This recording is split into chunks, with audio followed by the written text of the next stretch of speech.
खंड 5। राज सिंह ने रंगमहल की सभी स्त्रियों को जो हाथी घोड़ों पर सवार थी, जिधर औरंगजेब गया था, उसी गलियारे के भीतर कर दिया। गलियारे में चले जाने से दोनों सेनाओं को बहुत हैरानी हुई। बाकी बची सेना आगे न बढ़ सकी क्योंकि राज सिंह राह रोक खड़ा था।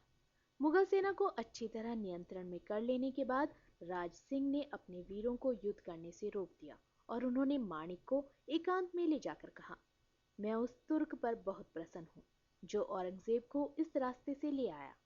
मुझे इतनी सुविधा की आशा न थी। मेरी योजना अनुसार तो मुगल सेना को परास्त करना बहुत मुश्किल काम था।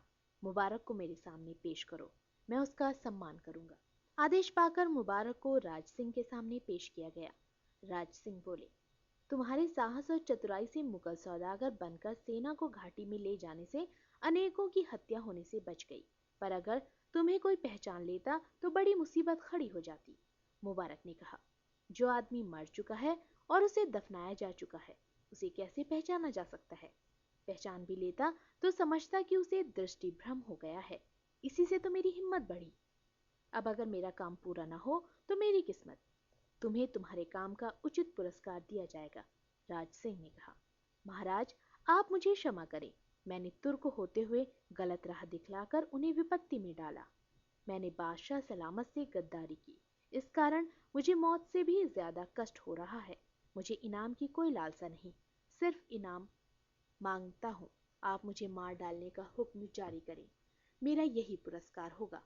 मुबारक ने निवेदन किया। राज सिंह ने हैरान होते हुए कहा, अगर इस कार्य में तुम्हें इतना कष्ट है तो फिर तुमने बाध्य होकर क्यों किया? मुबारक ने माणिकलाल को दिखाकर कहा, इन्होंने मुझे जीवन दान दिया है। इन्होंने मुझे इस कार्य को करने के लिए प्रेरित किया। मेरे न करने से इस कार्य की पूर्ति होनी संदेह में थी, क्योंकि मुगल मुगलों का ही विश्वास करते हैं। अगर मैं ये बात करने को राजी न होता तो मैं कृतज्ञ साबित होता, पर अब मुझे जीने की इच्छा नहीं। बादशाह के पास वापस जाने से वो मुझे जिंदा नहीं छोड़ेंगे। इसलिए आप मुझे गिरफ्तार कर राजा के पास भेज दें या मुझे आदेश दें कि जैसे भी बन पड़े मैं मुगल सेना में भर्ती होकर आपसे युद्ध में हार कर मारा जाऊं। राज सिंह ने प्रसन्न होकर कहा, कल मैं तुम्हें मुगल सेना में भर्ती होकर आने की आज्ञा दे दूंगा। केवल एक दिन ठहर जाओ। तुमसे केवल यही पूछना शेष है कि बादशाह ने तुम्हारी मौत की आज्ञा क्यों दी? मुबारक, ये बात मैं आपके सामने नहीं कह सकता। माणिक के सामने तो कह सकते हो, राज सिंह ने पूछा। मुबारक, उन्हें तो मैं पहले ही बतला चुका हूँ। अच्छा, तो एक दिन और ठहर जाओ। ये कहकर राजा ने उसे विदा कर दिया। इसके बाद माणिक ने मुबारक से कहा, खान साहब, आपने तो मुझे शहजादी को लाने भेजा था, तब आप स्वयं जाने की तैयारी में हैं। अब मैंने वो ख्याल छोड़ दिया है। मैं अब उसे पाकर क्या करूंगा? उसने मेरे प्यार का बदला मुझे सांपों द्वारा डस कर दिया। सोचा था उससे इसका बदला लूंगा, लेकिन इंसान जो कुछ चाहता है उसे नहीं मिल जाता। इसलिए मैंने मरना निश्चित किया। शहजादी मेरी जुदाई के पश्चाताप की अग्नि में जली कि नहीं, ये सब जानकर मुझे लेना देना नहीं। मुबारक ने कहा, माणिक, अगर आप बेगम को रखने की इच्छा रखते हो तो कहो, मैं उन्हें अनुमति दिलवा दूं। बादशाह से कुछ घूस लेकर उन्हें छोड़ दूं। अगर आप उसे एक बार मुझे दिखला दें तो उससे एक बार पूछ लूं कि दुनिया में धर्म अधर्म पर विश्वास है या नहीं। मुझे देखकर वो क्या कहती है, यही सुनना चाहता हूँ। मुबारक ने भरे मन से कहा। तो क्या अभी भी आपको उससे प्रेम है? माणिकलाल ने पूछा। मुबारक, बिल्कुल नहीं। मैं तो केवल उसे एक बार देखूंगा। इधर बादशाह बहुत मुसीबत में आ गए। पूरा दिन बीत गया पर उन्हें घाटी का किनारा दिखलाई न दिया। संध्या होते होते वहां घोर अंधकार फैल गया। रोशनी करने के लिए भी सामान शेष न था। बादशाह तथा बेगम के पास ही रोशन की गई। बाकी सारी सेना अंधेरे में रही। सेना का बुरा हाल था। तब औरंगजेब ने वहीं छावनी डाल दी। शामियाना लगाने की जगह न थी। जो जहां था वहीं पड़ा रह गया। आराम से बैठने की जगह न थी। बड़ी मुश्किल से बेगमों के लिए तंबू लग सके। मुसीबत ये हुई कि रसद राजपूतों के हाथ लग जाने से खाने को भी कुछ न मिला। इस घासी में अन्य खाद्य सामग्री की बात कौन कहे। घोड़ों को घास तक नसीब न हुई। किसी को खाने को कुछ न मिला। भूख के मारे सब निढाल हो गए। तुर्क गहरे संकट में फंस गए। इधर बादशाह को उदयपुरी तथा ज़ेबुनिसा के अपहरण का पता चला तो वो भूखा तो था ही और भी क्रोधित हो उठा। बेगमों का भी यही हाल था, पर सब क्या कर सकती थी। वो पिंजरे में बंद शेर की तरह गुर्राने लगे। वो लाचार और मजबूर थे। रात ज्यादा हो जाने से शोरगुल कम हुआ तो पेड़ों के काटने की आवाज सुनाई दी, जिसे भूतों का शोर समझकर सब लोग शांत हो गए। समय धीरे धीरे खिसकता रहा। प्रातः ही बादशाह ने सेना को चलने का आदेश दिया। वो सेना घाटी से बाहर निकलने की खोज में आगे बढ़ी। औरंगजेब स्वयं उदयपुरी तथा ज़ेबुनिसा के अपहरण से चिढ़कर उदयपुर की ईंट से ईंट बजाने को तैयार था। बहुत देर बाद उन्हें घाई का छोर मिला, जिसका मुंह राजपूतों ने पेड़ काटकर बंद कर दिया था। मुगल सेना घोर आर्तनाद कर उठी। स्त्रियों के रुदन की आवाज से बादशाह का कलेजा मुंह को आ गया। मार्ग साफ करने वाला दल सेना की विपरीत गति से आगे बढ़ने के कारण पीछे छूट गया। इसलिए बादशाह ने पैदल सेना को यह कार्य सौंपा। काम शुरू होते ही पत्थरों की वर्षा हुई। औरंगजेब बहुत भयभीत हुआ। सर्वनाश देखकर काम की प्रगति रुक गई। औरंगजेब ने सेना को पीछे हटने का आदेश दिया। सेना जब लौटकर गुफा के दूसरे मुहाने पर पहुंची तो वहां भी भयानक स्थिति उत्पन्न हो चुकी थी। रास्ता पेड़ों से बंद था। मृत्यु सामने मुंह बाए खड़ी थी। निकलने का कोई मार्ग नजर नहीं आ रहा था। राजपूत उधर भी पर्वतों पर खड़े थे। राज सिंह को तोपें आग उगलने लगी। मुगल सेना भी घाटी में छिप गई। जैसे सर्प अग्नि के भय से बैठ जाता है, शहंशाह ने हीरक मंडित पगड़ी सिर से उतारकर फेंक दी और घुटने टेक पर्वत का पत्थर उठा माथे से लगा लिया। दिल्ली के प्रतापी राजा आज एक भूस्वामी के यहाँ सेना सहित विवश होकर रह गए। तनिक सा आहार भी उन्हें मिलने की आशा न थी। तब बादशाह ने एक साधारण राजपूत बालक को अपना उद्धार करने में समर्थ समझकर वो कबूतर का पिंजरा मंगवाकर उस कबूतर को उड़ा दिया। कबूतर अपने पंखों से आकाश की ऊंचाइयां नापने लगा। उधर निर्मल ने उदयपुरी तथा ज़ेबुनिसा को उपयुक्त स्थान में ठहरा दिया। फिर उसने चंचल का उन बेगमों से परिचय करवाया। चंचल स्वयं उनका स्वागत करने के लिए आगे बढ़ी। उदयपुरी अत्यंत विनीत स्वर में बोली, क्या तुम्हें अपनी मौत का तनिक भी भय नहीं? राजकुमारी के शील स्वभाव को देखकर उसने अनुमान लगाया कि साधारण साहस वाली हिंदू युवती भय के डर से इतनी नम्रता से पेश आ रही है। चंचल हंसकर बोली, हम मौत से नहीं डरते, न ही हमने मृत्यु की इच्छा की है। वो अगर सम्राट हमको दे सके इसी उम्मीद से आए हैं तो भूलते हैं कि हम हिंदू हैं। तुर्कों का दिया कभी नहीं खाते। उदयपुरी ने कहा, अलाउद्दीन की बात छोड़ो, अकबर तथा उनके पोतों से भी राज सिंह के पुरखों ने दान लेकर खाया है। चंचल, आप भूल रही हैं, दान रूप में कभी स्वीकार नहीं किया। हाँ, ऋण में लिया गया था। अकबर बादशाह का ऋण हमने अदा करना शुरू किया है। उसकी पहली किश्त लेने के लिए ही तो आपको यहाँ बुलाया है। मेरा चिलम भरने का निवेदन केवल आपसे ही है। यह सुनकर उदयपुरी बेगम चिढ़ गई। चंचल की बात सुन उसे निर्मल का पत्र याद आ गया, जो उसने उसे अंतपुर में दिया था। इससे उसे पसीना छूट गया। फिर वो गर्व से बोली, बेगमें कभी चिलम नहीं भरती। ये तब की बात थी जब तुम दिल्ली में थी। यहाँ तो तुम मेरी कैदी हो, तुम्हें चिलम भरनी ही पड़ेगी। उदयपुरी रो पड़ी। इसके कारण नहीं बल्कि क्रोध के मारे बोली, तुम्हारी इतनी हिम्मत कि आलमगीर की बेगम को चिलम भरने को कहा। मुझे पूर्ण विश्वास है बादशाह को भी राज सिंह की चिलम भरनी पड़ेगी। अगर उन्हें ना आती हो तो तुम सिखला देना। चंचल ने बांदी को आज्ञा दी, इनसे तंबाकू भरवाओ। उदयपुरी के न उठने से दासी ने कहा, आप अब चिलम भरिए। जब वो फिर भी न उठी तो हाथ पकड़कर उसे उठाने लगी। अपमान से उसका शरीर कांपने लगा। उसे चंचल की आज्ञा से आराम करने दिया गया। अब उसका अपमान न करने की आज्ञा भी दे दी गई। उसका भोजन शयन तथा परिचर्या का भी प्रबंध कर दिया गया। निर्मल ने कहा, यह सब होने पर भी बेगम को संतुष्टि न होगी। क्यों, और क्या चाहिए? चंचल ने पूछा। वो सुविधा राजभवन में मिल नहीं सकती, निर्मल ने बतलाया। चंचल, शराब वो मांगे तो जरा सा गोबर घोल कर दे देना।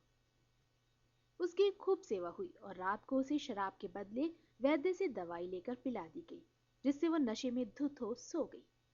ज़ेबुनिसा को उदयपुरी के चिलम भरने की बात पता चली तो अपने विषय में चिंतित हुई। उसे भी चंचल के पास ले जाया गया। चंचल ने उसे योग्य आसन पर बिठाकर नम्र भाव में बहुत सी बातें की। ज़ेबुनिसा ने भी सौम्यता के साथ उत्तर दिया। ऐसी बात किसी ने नहीं उठाई जिससे झगड़ा हो। अंत में चंचल ने उसके लिए उपयुक्त प्रबंध की आज्ञा दी, परंतु ज़ेबुनिसा उठी नहीं। उसने पूछा, मैं यहाँ किस लिए लाई गई हूँ? क्या ये जान सकती हूँ? चंचल, यह आपको नहीं बतलाया जा सकता, न ही ऐसा कहने से कोई लाभ होगा। ज्योतिषी की आज्ञा अनुसार आपको यहाँ लाया गया है। आप यहाँ आज अकेली सोएं, रात को द्वार खुला छोड़ देना। जो सपना आए प्रातः बतलाना, बस यही निवेदन है। यह सुनकर ज़ेबुनिसा चिंतित भाव से वहां से विदा हुई। शहजादी के कमरे में पूर्ण व्यवस्था हो गई। वो पलंग पर जाकर लेट गई, पर सोई नहीं। चंचल की आज्ञा से द्वार खुला गया। चंचल की आज्ञा से द्वार खुला रखा गया, क्योंकि उसे अपनी दुर्दशा की बहुत चिंता थी, लेकिन इसे खुला रखने से उसे बहुत डर हुआ। आलमगीर की लड़की आज रूपनगर के राजा की लड़की की कैदी है। हिंदू के घर में अस्पृश्य है। हिंदू दासियां भी उससे घृणा करती हैं। उफ, इससे तो मौत अच्छी है। मौत क्या इससे अच्छी नहीं? जो मृत्यु उसने अपने प्रेमी को दी वो अच्छा नहीं किया। मुबारक को जो मौत मिली वो सुंदर थी। वो स्वयं क्या उस मृत्यु के योग्य है? हाय मुबारक, तुझे मैंने विषधर सांपों से मरवा दिया। तुम्हारा वीरत्व क्या उनके विष को न जीत सका? वो अनिंद सुंदर मूर्ति भी क्या सांप के जहर से नीली पड़ गई? उदयपुर में ऐसा सांप कहाँ? हाय मुबारक, तुम एक बार प्रकट होकर इस काली नागिनी मानुषी को सांप से डसवा दो, देखना मैं मरती हूं कि नहीं। यह सोचती रही। यह उसका मानसिक विलाप था। वो ये सोच रही थी कि उसने सचमुच मुबारक को सामने खड़ा पाया। ज़ेबुनिसा ने चीख मारकर आंखें मूंद ली और मूर्छित हो गई। दूसरे दिन ज़ेबुनिसा जब सोकर उठी तो पहचानी नहीं जा रही थी। उसका शरीर कमजोर और चेहरा पीला दिखलाई देता था, जैसा अंधकार बदली छाने पर हो जाता है। ज़ेबुनिसा का दिल जल रहा था। श्रृंगार किए बिना काम न चलता था, इसलिए हल्का सा श्रृंगार करने के बाद उसे नियमानुसार जलपान करना पड़ा। तब वो उदयपुरी के पास गई। देखा, वो मरियम की मूर्ति के सामने बैठी आंसू बहा रही है। बरसात के दिनों में जैसे गरीब भी अपनी छतरी निकाल लेते हैं, ठीक वैसे ही उसकी वो मूर्ति निकाली। उसे आज वो रोती हुई अन्य दिनों से अधिक सुंदर दिखलाई दी। उसका चेहरा ईर्ष्या जलन से हमेशा विकृत रहता था, पर आज आंसू धारा धुल जाने से उस रूप राशि पर गजब का निखार आ गया। उदयपुरी ज़ेबुनिसा को देखकर बोली, मैं बांधी थी, भगवान ने मुझे वहीं क्यों न रहने दिया। तुम्हारा क्या हाल है? ये सब खुदा ने किया है, हम कर ही क्या सकते हैं। किया तो है, पर क्या मैं सुन भी नहीं सकती? अभी बतलाना मुश्किल है, मरते समय बतलाऊंगी। वो सिसक उठी। अल्लाह इन राजपूतों को सजा देंगे। राजपूतों का कोई कसूर नहीं। ये कह ज़ेबुनिसा चुप हो गई। उदयपुरी कुछ न बोली। फिर उसने चंचल से मिलने की आज्ञा चाही। क्यों, क्या उसने बुलाया है? नहीं, मुझे ही कुछ निजी काम है। तुम बादशाह की लड़की और उससे मेल जोल, ये सब ठीक नहीं। मैं अपनी इच्छा से जा रही हूँ। तुम्हें कुछ पूछना है क्या? उससे पूछना कि कितने धन दौलत के बदले वो हमें आजाद कर सकती है। जरूर पूछूंगी। ज़ेबुनिसा चली गई। कैसी नींद आई रात? पूछा चंचल ने। आपकी आज्ञा मानकर ही मैं नहीं सोई। क्या कोई सुखद स्वप्न देखा? स्वप्न तो नहीं, मैंने कुछ देखा अवश्य था। वो बुरा था या अच्छा? बुरा था कि अच्छा कह नहीं सकती। आपसे ये याचना करती हूँ, क्या उसे फिर कभी न देख पाऊंगी? नजूमी से पूछे बिना कुछ नहीं कह सकती। सेवक भेजकर ही पता चलेगा। क्या आज भेजा जाना संभव नहीं? इतनी भी क्या जल्दी है? जल्दी तो इतनी है कि अगर आप अभी दिखा दो तो हमेशा के लिए आपकी सेविका होकर रह जाऊंगी। ऐसी भी क्या बात है? ज़ेबुनिसा इसका जवाब न देकर आंसू बहाने लगी। चंचल को करुणा आ गई। बोली, इस पर सहानुभूतिपूर्वक विचार अवश्य करूंगी। ज़ेबुनिसा ने वर्ण भेद न कर चंचल के चरणों पर गिर पड़ी और बोली, मेरी रक्षा करो राजकुमारी। चंचल बोली, शहजादी, आपकी इच्छा अवश्य पूरी होगी, धीरज रखो। जब ज़ेबुनिसा चली गई तो उदयपुरी ने चंचल से भेंट करने की आज्ञा मांगी। उसने चंचल से पूछा, कितनी अशर्फियों के बदले हमें छोड़ देंगी? राजकुमारी बोली, यदि बादशाह सलामत अपनी मस्जिद तुड़वा दें, मयूर सिंहासन को उदयपुर भेज दें और निश्चित रूप से मालगुजारी देना स्वीकार करें, तब मैं आपको छोड़ सकती हूँ। उदयपुरी गुस्से में बोली, गंवार जमींदारनी, तेरी इतनी हिम्मत! ये कहकर वो उठकर जाने लगी। चंचल हंसकर बोली, बिना मेरी आज्ञा लिए कैसे जा सकती हो? क्या भूल गई, इस समय तुम मेरी कैदी हो। उसने एक दासी को आज्ञा दी कि मेरी नई बांदी को सब रानियों के पास ले जाकर इसका परिचय कराओ, कहना कि दाराशिकों की खरीदी हुई सेविका है। उदयपुरी रोती हुई बांदी के साथ चली गई। दासी राज सिंह की रानियों के सामने औरंगजेब की बेगम को दिखाकर घुमा फिरा लाई। चंचल हंसते हुए सोचने लगी, ये बात मैं भूल गई कि इससे उसे आघात लगेगा, पर वो स्वयं ही अपने व्यवहार से मेरी दया के मार्ग बंद कर रही है। ये सोचते सोचते राजकुमारी चंचल गहन विचारों में डूब गई। मध्य रात्रि चारों ओर सन्नाटा छाया था। तेज हवा ने आकर दीपकों को बुझा दिया। ज़ैबुनिसा बहस से कांप उठी, परंतु फिर सोचा, डरे क्यों? अभी अभी तो मरने की सोच रही थी। जो मरना चाहे उसे कैसा डर?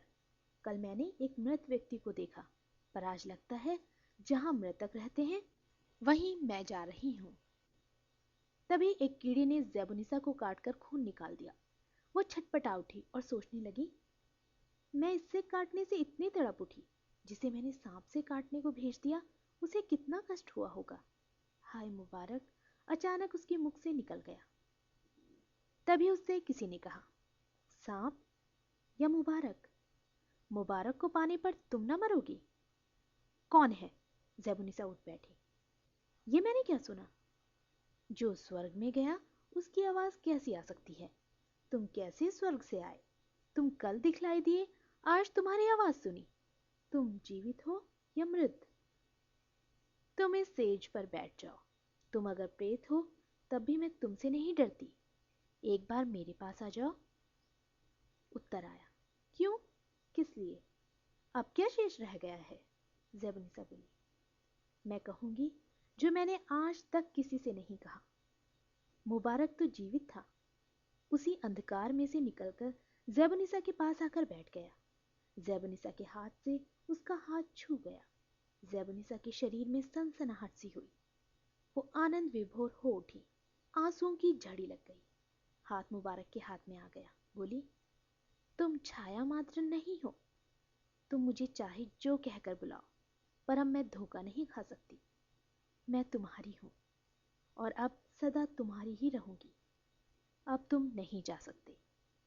ये कहते कहते ज़ैबुनिसा पलंग से उतरकर उसके पैरों पर गिर गई और क्षमा याचना करते हुए कहने लगी, मैं हुकूमत के नशे में अंधी हो गई थी।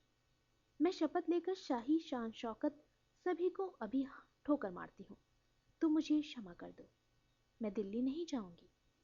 बोलो, तुम जीवित हो ना? मुबारक ने एक लंबी सांस छोड़कर कहा, मैं जीवित हूँ। एक राजपूत ने मेरी रक्षा करके मुझे पुनः जीवित किया। उसी के साथ मैं यहाँ तक आया। ज़ैबुनिसा ने मुबारक के पैर न छोड़े। उसके आंसुओं से पैर भीग गए। मुबारक ने उसे उठाना चाहा, पर वो उठी नहीं। बोली, मुझे क्षमा कर दीजिए। माफ न करता तो आता ही क्यों? मुबारक ने कहा, अगर मुझे माफ करने आए हो तो जो जी चाहे कहो। अब तुम जो कहोगे मैं वही करूंगी, पर दिल्ली नहीं जाऊंगी। किसी शहजादे से कभी शादी न करूंगी। सदैव तुम्हारे ही साथ रहूं। अब तक मुबारक सांप डसने वाली बात सब भूल गया था। अब उसको डसने से पैदा होने वाला कष्ट भी याद न था। वो दरिया को भी भूल चुका था। ज़ैबुनिसा की बेरुखी भी वो भूल गया था। केवल याद रह गया उसका सौंदर्य, उसके प्रेमपूर्ण वचन उसके कानों में गूंजने लगे। उसका घमंड चूर होते देख उसके मन का मैल धुल गया। मुबारक ने पूछा, क्या अब इस गरीब को शौहर कहने को तैयार हो? वो आंखों में आंसू ला हाथ जोड़कर बोली, क्या मेरे ऐसे नसीब हैं? अब वो शहजादी ना थी, वो एक साधारण नारी रह गई थी। मुबारक ने कहा, निसंकोच मेरे पास आओ। आग जलाने का सब सामान था।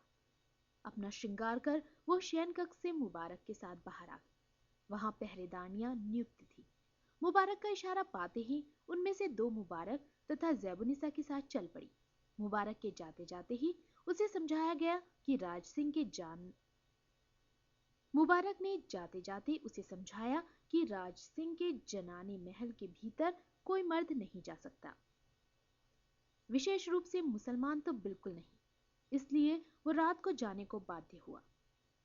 चंचल के आग्रह से वो आ सका और पहरेदारनी की मदद से ही तुम्हें मिल सका है।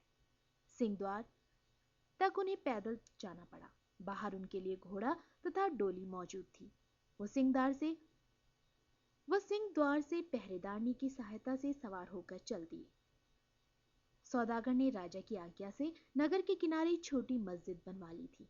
मुबारक उसी मस्जिद में उसे ले गया। वहां एक मुल्ला था। उसकी सहायता से नियम के अनुसार उसका ज़ैबुनिसा से विवाह हो गया।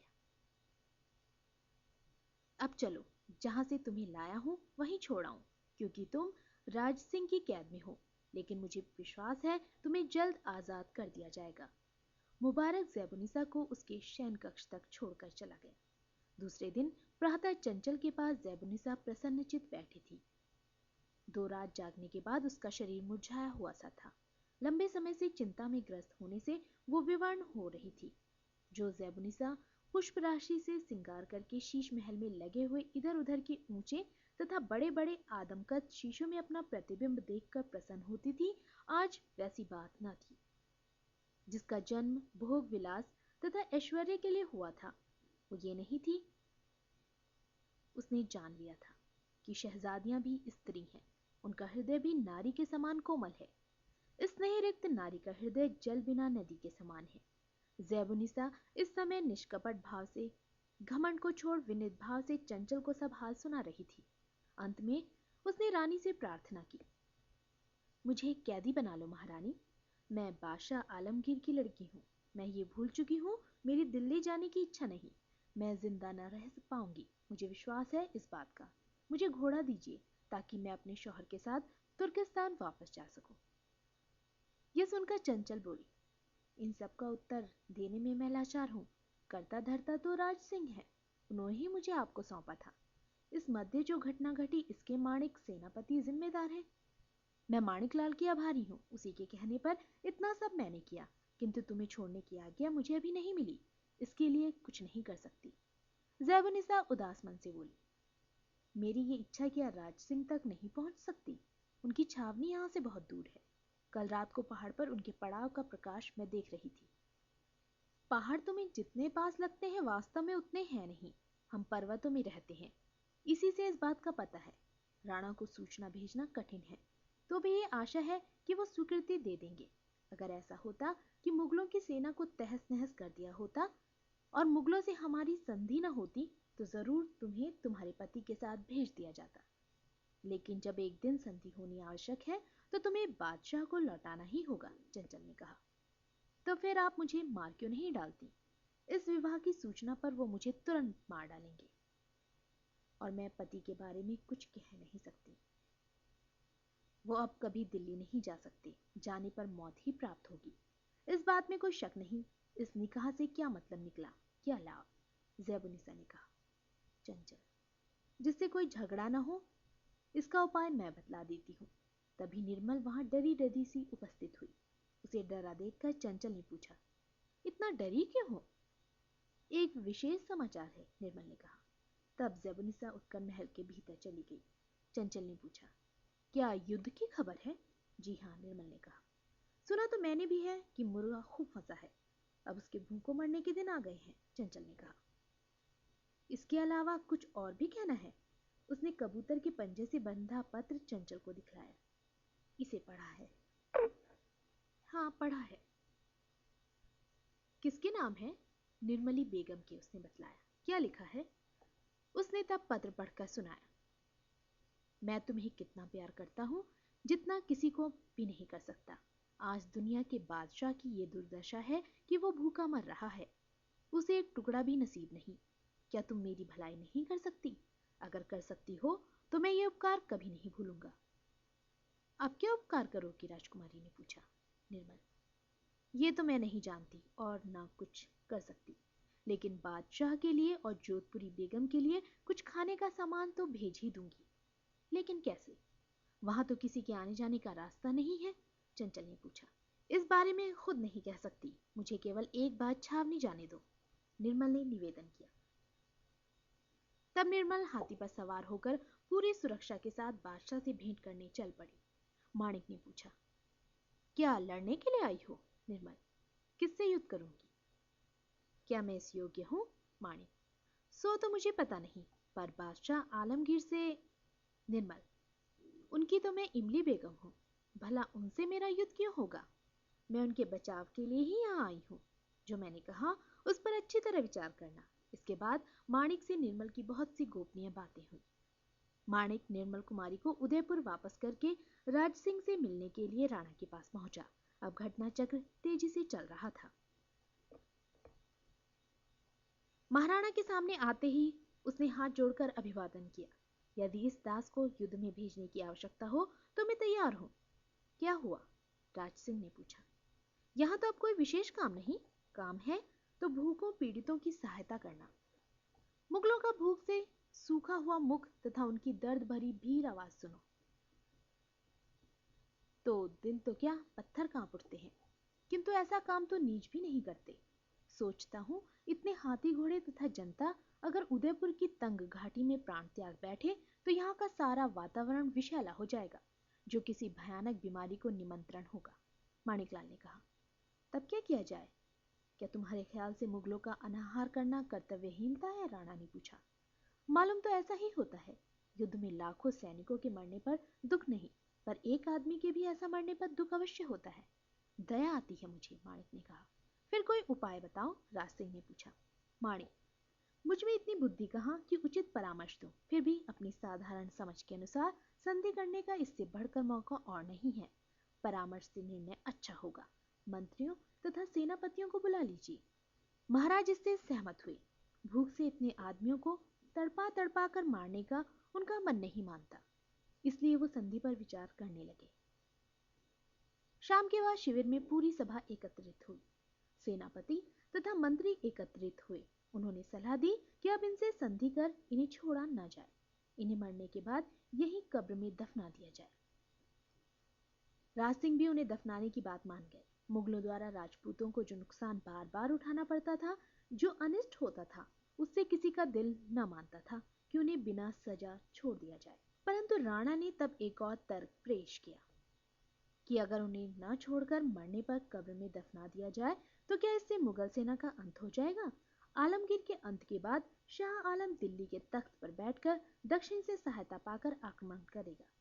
पूर्व तथा पश्चिम से भी दो बड़ी मुगल सेनाएं घात लगाए बैठी हैं। हम इनको जड़ से तो खत्म नहीं कर सकते, इसलिए सुलह करना ज्यादा समझदारी है। इस समय हम जो चाहे मांगे उसे पा लेंगे, और समय पर क्या हम ऐसी संधि कर सकेंगे? ऐसी सुलह ना भी सही तो भार स्वरूप औरंगजेब का वध करने से पृथ्वी का भार कुछ हल्का हो जाएगा। ऐसा पुण्य और कभी ना होगा। जरा सोचें, एक मंत्री ने परामर्श दिया। सभी मुगल बादशाह पृथ्वी के दुश्मन रहे हैं। वो बड़े गिरे हुए थे। खुसरो ने कितना कष्ट दिया, उतना औरंगजेब ने कहा अनिष्ट किया। इसका भी क्या यकीन है कि शाह आलम औरंगजेब से दोगुना बढ़कर अत्याचारी न हो? क्या ऐसा कर हम विजय प्राप्त कर लेंगे?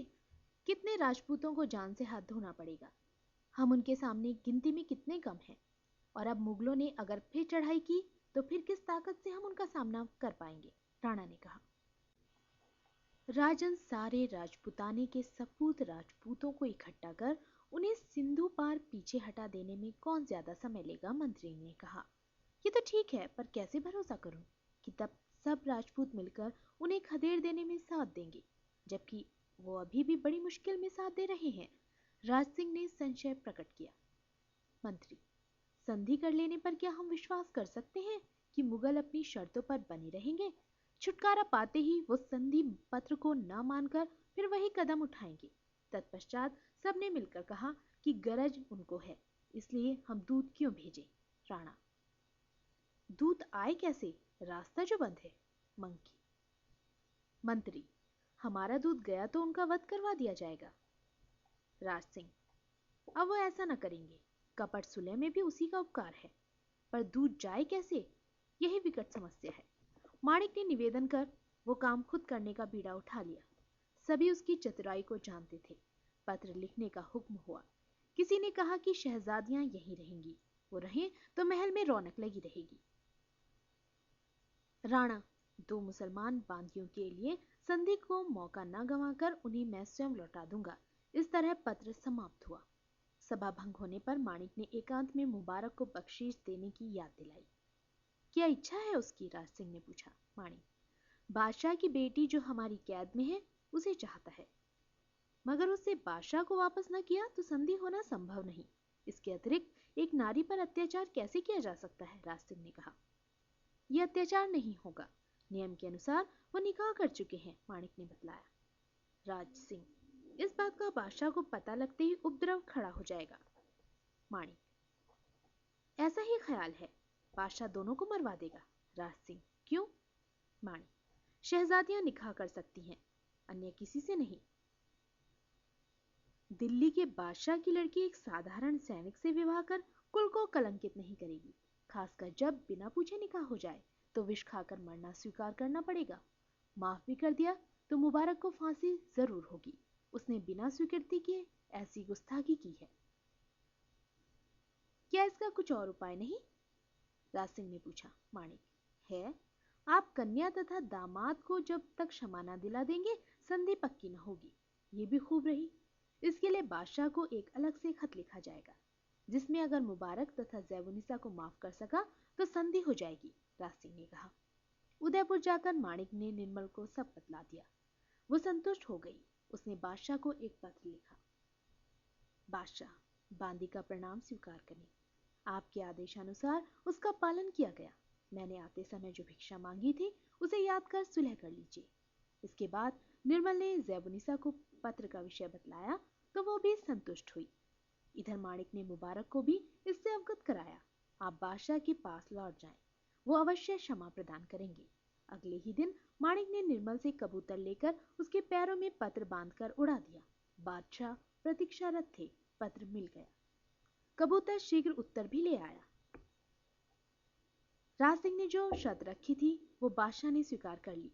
केवल एक चिंताजनक बात लिखी, चंचल को लौटाना होगा। एक शर्त ये भी थी। राज सिंह ने संधि की उपेक्षा करते हुए कहा, बादशाह को जिंदा आग में डाल दूंगा, उसे ये मांग भी छोड़नी पड़ेगी। अंत में राजा की इच्छानुसार बादशाह को ये शर्त छोड़नी पड़ी, किंतु एक शर्त रखी थी कि मुबारक तथा ज़ैबुनिसा की बात गुप्त रखी जाए और उनके विवाह स्वीकृति का पंजा एक पत्र लगाकर भेज दिया जाए। इसके साथ ये भी स्वीकार किया कि लड़की को अपने पति से अलग रखकर उसे मिलने जुलने का उचित प्रबंध होगा। राज सिंह ने संधि पत्र ही मुगल सेना की रिहाई का आदेश दे दिया। राजपूतों ने हाथियों द्वारा बड़े बड़े वृक्ष हटा दिए। बहुत सा खाना हाथियों पर लाद कर मुगलों को पहुंचाया गया। जब ज़ैबुनिसा तथा उदयपुरी और मुबारक को यह आज्ञा भेजी गई तो निर्मल ने चंचल को इशारे से कहा, तुम्हारा काम तो बेगम ने किया नहीं। तब निर्मल उदयपुरी से बोली, जाती कहाँ हो? मैं जो न्योता देने दिल्ली गई थी अब उसे तो पूरा करती जाओ। मैं तुम्हारी जुबान कटवा दूंगी। तुमने इतनी हिम्मत कहाँ से जो मुझसे ये काम करवा सको? देखो, छोड़ना पड़ा ना हमें, इतनी हिम्मत कहाँ जो हमें बंदी रख सको। उदयपुरी बेगम ने घमंड से कहा, इसका बदला तुम्हें मिलकर रहेगा। मैं उदयपुर का नामो निशान मिटा दूंगी। चंचल, सुन लो। राजा ने दया खाकर बादशाह को छोड़ दिया। इतनी मेहरबानी पर भी 2 मीठे शब्द नहीं कह सकती। आपको तब तक न छोड़ा जाएगा जब तक आप मेरी चिलम न भरेंगी, राजकुमारी ने कहा। ज़ैबुनिसा, क्या आप इतनी पत्थर दिल हैं? आप जा सकती हैं, अब कोई नहीं रोकेगा। हाँ, इन्हें अपना काम कर लेने के बाद ही रिहा किया जाएगा, चंचल बोली। ज़ैबुनिसा ने बहुत खुशामद की। तब उदयपुरी भी नम्र होकर विनीत भाव से बोली, मुझे चिलम भरना ही नहीं आता, सेविकाएं सिखला देंगी। अब चंचल भी पक्की बन चुकी थी, अतः उदयपुरी को चिलम भरनी ही पड़ी। चंचल ने सम्मान सहित उन्हें विदा किया और कहा, यहाँ जो हुआ वो सब बादशाह को बतला देना और ये भी कह देना कि अगर उन्होंने फिर किसी हिंदू लड़की का अपमान किया तब वो केवल चित्र को पैर प्रहार करने में ही मेरी तृप्ति न होगी, कुछ और भी होगा। तब उदयपुरी बेगम विदा हुई। बेगम, कन्या तथा भोजन पाकर बादशाह ऐसे दम दबाकर भागे कि पलट कर न देखा। बेगमों को विदा कर चंचल के सामने फिर चिंता घिर गई, क्योंकि अब तक उनके विवाह का कोई निर्णय न हो सका था। राजा को याद दिला दूं, निर्मल ने कहा। स्त्री होकर कहना उचित नहीं, चंचल ने कहा।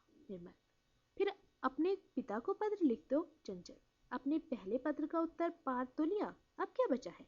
निर्मल, पिता से कैसा क्रोध करना। चंचल, ये क्रोध नहीं है, जो बात उन्होंने कही उसे याद कर कलेजा कांपता है, दोबारा लिखने का साहस नहीं होता। निर्मल, वो तो विवाह का प्रश्न था, तब अब क्या लिखूं। चंचल ने पूछा। निर्मल, अगर राज सिंह ने दोबारा इस विषय पर विचार नहीं किया तो तुम्हारे पिता के पास लौट आना ही उचित है। चंचल, माँ को लिखूं या पिता को। पिता को, निर्मल ने परामर्श दिया। उसने लिखना शुरू किया। मुगल राज सिंह से हार कर राजपुताने से भाग गए हैं, अब किसी प्रकार का डर नहीं है। अब आपका क्या विचार है। मैं भी आपके अधीन हूँ, राजा की नहीं। पत्र रूपनगर भेज दिया गया। राव साहब का उत्तर आया, मैं फौज सहित उदयपुर आ रहा हूँ, राजा से घाटी खोले रहने को कहना। निर्मल तथा चंचल फौज को कुछ मतलब न समझ सकी, अतः पत्र राज सिंह को दे दिया गया। राजा असमंजस में पड़ गए, वो चंचल को भूले न थे। उन्होंने भी विक्रम सोलंकी को पत्र लिखा, उसमें उनके शाप की बात उन्हें याद करवाई और लिखा कि वो अपने प्रण को याद कर कहें कि अब उनका क्या विचार है। उत्तर में राव साहब ने लिखा, घाटी खोले रखना, मैं सेना लेकर पहुंच रहा हूँ। राजा भी उनके इस पत्र को आशय न समझा, फिर उसकी चिंता न करते हुए उन्हें भीतर आने की आज्ञा दे दी। उदयपुर के पास औरंगजेब ने फिर छावनी डाली। इधर बादशाह अंतपुर जा पहुंचे। वहां ज़ैबुनिसा हाथ जोड़े खड़ी थी। सावधान, विवाह की किसी को कानो कान खबर न हो, बादशाह ने समझाया। इसके बाद वो उदयपुरी के पास पहुंचे। उसने अपने अपमान की सब बातें नमक मिर्च लगाकर बतला दी। ये जानकर उनके क्रोध का पारा न रहा। बादशाह ने दरबार बुलाने से पहले मुबारक से कहा, मैं मुबारक का कसूर बख्शता हूँ। अपने दामाद को मैं नीचे पद पर नहीं रहने दे सकता, इसलिए तुम्हें मनसबदारी प्रदान की जाती है। फरमान अभी जारी होगा, लेकिन तब तक तुम सेना लेकर चलो। शहजादा तुम्हें पहाड़ की घाटी में इंतजार करते हुए मिलेगा, वहां आपकी जरूरत है। तुम दिलेर खां तथा बहादुर शाह की मदद करना। मुबारक की आज्ञा पाकर खुश न हुआ। वो बादशाह की छल कपट से खूब परिचित था। वो विनीत भाव से विदा ले दिलेर खां के पास पहुंचा। इधर बादशाह ने पत्र भेजकर दिलेर खां को उसके दोबारा मारने डाले। इधर बादशाह ने पत्र भेजकर दिलेर खां को उसको दोबारा मारने का हुक्म दिया। दिलेर खां मुबारक को न जानता था, इसलिए उसने बादशाह की आज्ञा स्वीकार कर ली। इधर बादशाह ने हुक्म जारी किया, हमने मजबूरी में ये संधि की थी, लेकिन अब हम उस मामूली राजा को सजा चखाएंगे। राज सिंह ने युद्ध की तैयारी की बात सुनकर बादशाह को पत्र लिखकर पूछा, अब संधि के बाद युद्ध कैसा। बादशाह, रूपनगरी बेगम को वापस न करने के कारण युद्ध होगा। असल में चंचल कुमारी के अपहरण की बात वो सह न सका था। उसने राव को भी एक पत्र लिख दिया, तुम्हारी बेटी अभी तक नहीं आई, उसे भेजो, नहीं तो रूपनगर की ईंट से ईंट बजा दी जाएगी। भयंकर युद्ध होगा। सौंदर्य की अपनी विचित्र शक्ति है। मुबारक ज़ैबुनिसा को देखकर फिर सब कुछ भूल गया, लेकिन ज़ैबुनिसा का हाथ पकड़ कर कहने लगा, मैंने तुम्हें पुनः प्राप्त किया था सुख के लिए, पर शायद ऐसा नसीब में नहीं। क्या बादशाह ने कुछ कहा है। ज़ैबुनिसा ने पूछा। संदेह तो है, पर इस समय ये बात छोड़ो। कल मैं युद्ध के लिए जा रहा हूँ, क्या पता वापस लौटूं या नहीं। खुदा तुम्हें सफलता दे। तुम्हारे ना आने पर मैं भी न रह पाऊंगी, कहकर ज़ैबुनिसा रो पड़ी। तब दोनों ही आंसू बहाने लगे। सहसा ज़ैबुनिसा ने कहा, अंधेरे में पड़ाव की दीवार के नीचे कौन छिपा है। तुम्हारे लिए मन हमेशा शंकित रहता है। मुबारक झट दौड़कर दुर्ग की दीवार के पास पहुंचा तो एक आदमी छिपा हुआ था। मुबारक उसे प्रकाश में पकड़कर ले आया। देखा, एक स्त्री थी। ज़ैबुनिसा ने मुंह खोलने की आज्ञा दी। स्त्री ने वैसा ही किया। दरिया को देखकर दोनों ही चकित रह गए। मुबारक पर तो जैसे बिजली गिर पड़ी, पर वो तीनों बोले कुछ नहीं। मुबारक ने सांस लेकर कहा, एक दिन सबको मरना पड़ेगा। दरिया, कौन हो तुम। मुबारक, मेरे साथ आओ। उसे साथ लेकर दीन भाव से ज़ैबुनिसा से विदा ली। दरिया के साथ वो चल पड़ा। राज सिंह रण कौशल में बहुत निपुण थे। जब तक शत्रु राज्य से दूर न चला जाए, वो किले से सेना कभी नहीं हटाते थे। अतः विक्रम के पहुंचने की सूचना पाकर वो तनिक भी विचलित नहीं हुए। इसके लिए तो पहले ही तैयार थे। विक्रम सोलंकी के दूत ने कहा, राजा आपसे मिलना चाहते हैं। अकेले मिलना चाहें तो शिविर के भीतर आ जाएं। सेना के साथ मिलना चाहें तो रण क्षेत्र में मिले, मैं भी सेना लेकर आता हूँ। वो अकेले ही मिलना चाहते हैं। तब स्वागत है, राजा ने कहा। अनुमति पाकर विक्रम भीतर आ गया। एक आसन पर बैठकर उन्होंने कई भेंटें राज सिंह को दी।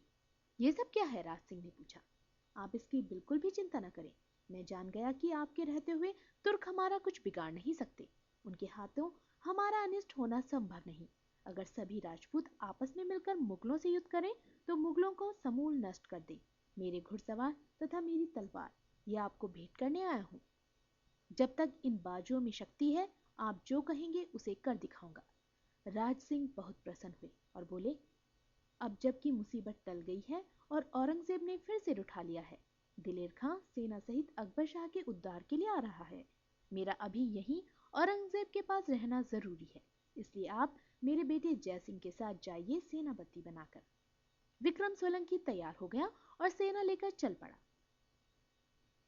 गोपीनाथ राठौर, विक्रम सोलंकी तथा माणिक जिस राह से दिलेर खां आ रहा था वहीं छिपे बैठे थे, लेकिन दिलेर खां दुश्मन का पता लगाते हुए बराबर आगे बढ़ रहा था। विक्रम सोलंकी का पता लगाते ही उसने कुछ सेना उधर भेज दी, पर चतुर विक्रम थोड़ा सा युद्ध कर पीछे हट गया।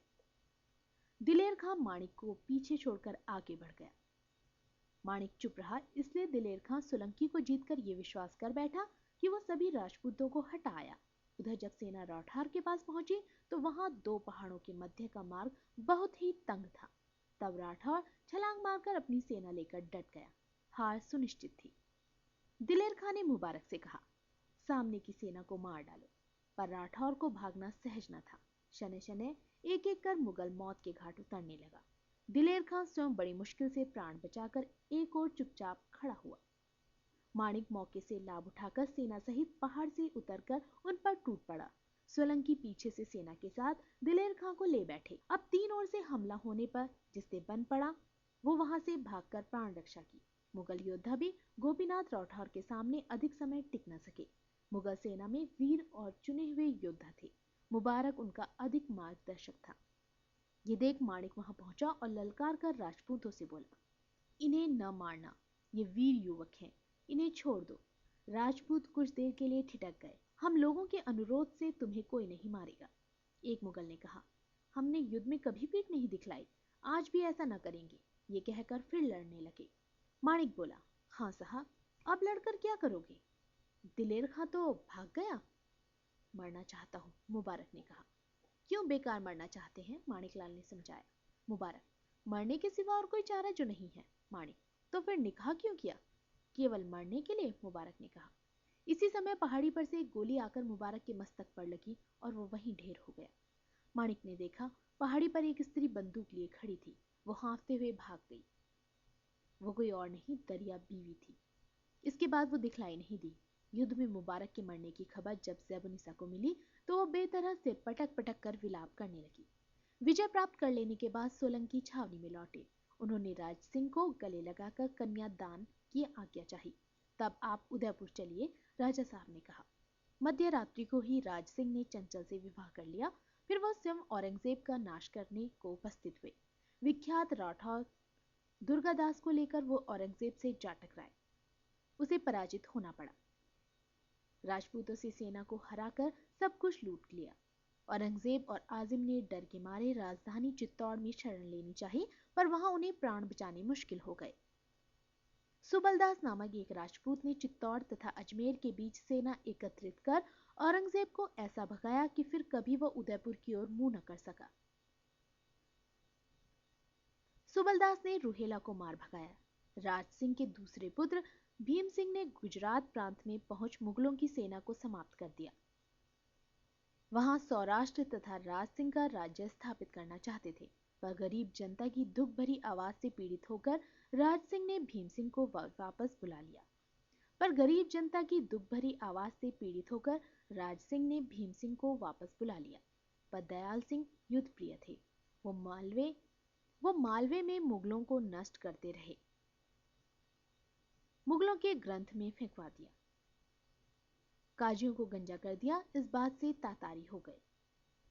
दयाल सिंह तथा जय सिंह ने एकत्र हो शहजादा आजिम को घेर कर चित्तौड़ में युद्ध कर उसे हरा दिया। लगातार 4 वर्ष तक भयंकर लड़ाई चलती रही। मुगल सेना पग पर हारती चली गई। अंत में औरंगजेब ने संधि कर ली। राजा ने जो मांगा उससे भी अधिक देने को मान गया, क्योंकि अब तक उसका घमंड चूर चूर हो चुका था। उन्हें अपनी शक्ति दिखलाने का साहस जाता रहा। राजपूतों ने उसे एक बहुत करारी पराजय दी थी। ये तातारियों के लिए एक कभी न भूलने वाला पाठ था। लघु उपन्यास राज सिंह समाप्त।